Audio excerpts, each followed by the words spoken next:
Excuse me, నా పేరు Ajay. IAS interview call letter నాకు ఇంకా రాలేదు. ఆఫీసర్ గారు మిమ్మల్ని కలవమన్నారు. 1 minute. పేరేమిటన్నారు? అజయ్. మీ ఫాదర్ పేరు చెప్పు. పాండురంగారావు. బై ఛాన్స్ జాకీర్ బాయ్ దగ్గర ఉంటాడు, ఆయన కాదు కదా? ఆయనే. సుందర్రా, నువ్వు చెప్పింది నిజమేనన్నమాట. పాండురంగారావు కొడుకు ఐఏఎస్ రాశాడంటే నేను నమ్మలేదు.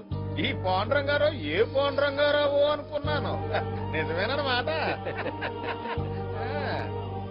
లెటర్ విషయం చెప్పండి. నీకు లెటర్ రాకపోతే పోస్టల్ డిపార్ట్మెంట్ లో ఎవడైనా బతుకుతాడా? లెటర్ వస్తుంది. మిగతా వాళ్ళలాగా పాండు కొడుకు కూడా ఆఫీస్కి వస్తే ఎలా లెవెలు పడిపోదు. సుందర్రా, వీడికి నిజంగానే మాటలు వచ్చాయంటావా? వీడి బాబు మెడ మీద కత్తి పెట్టి పేపర్లు దిద్దించాడంటావా? ఇన్నాళ్ళేమో దాదాలే ఆఫీసర్లు బెదిరించి పనులు చేసుకునేవాళ్ళు, ఇప్పుడు వీళ్ళే ఆఫీసర్లు అవుతున్నారు. సిస్టమే స్పాయిల్. Very good. ఎన్ని టికెట్లు కావాలి మేడం అని అడిగాడు.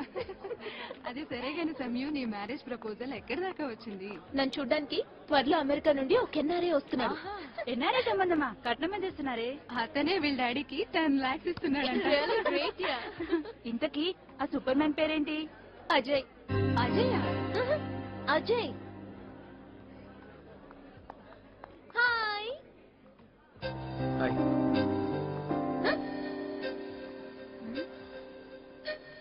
ఎందుకంత సాడ్ గా కూర్చున్నా? హ్యాపీగా లేను కాబట్టి. ఎందుకు హ్యాపీగా లేవు?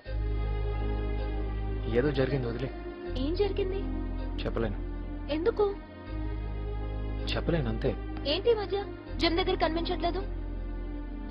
నేను ఇప్పుడు అక్కడ పని చేయట్లేదు. ఎందుకు? చెప్పలేను. నువ్వెప్పుడు చెప్పకపోయినా ఏదో ఒక రోజు డెఫినెట్ గా చెప్తావు. అయినా నేను బాధగా ఉన్నా జిమ్కి రాకపోయినా నీకేంటి ఇబ్బంది? నేను చెప్పలేను. ఏదో ఒక రోజు నువ్వు కూడా చెప్తావులే.